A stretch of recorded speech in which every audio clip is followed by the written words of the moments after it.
বন্ধুরা, আমরা আজকে ও খুব অসুস্থ, ডাক্তার দেখাতে গেছিলাম, বর্ধমান গেছিলাম, ফিরতে 3:30 এরকম হয়ে গেল। চুপ করে শুনতে দিচ্ছিও না তো। ওকে ডাক্তার দেখালাম, ডাক্তারে ওষুধ দিয়েছে, কিন্তু ও তো বাসে ট্রেনে যাওয়া সম্ভব নেই, তাই আমরা গাড়ি ভাড়া করে গেছিলাম।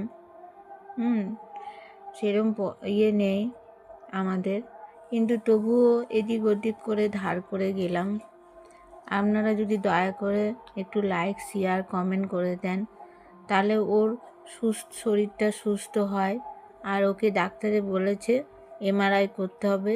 MRI প্রচুর খরচা। ব্লাড টেস্ট হলো আজকে, কিন্তু আমাদের সেরকম অর্থ নেই। আপনারা যদি সহযোগিতা করেন তাহলে আমরা অন্তত এই বাচ্চাটাকে সুস্থ করতে পারবো। আপনাদের উপরেই সব কিছু, আর কিছু বলছি না। প্রতিবন্ধী, কথা বলতে পারে না, আর কিছু বলছি না। জোরহাত করছি, আপনি লাইক, শেয়ার, কমেন্ট করবেন। নমস্কার দাদা।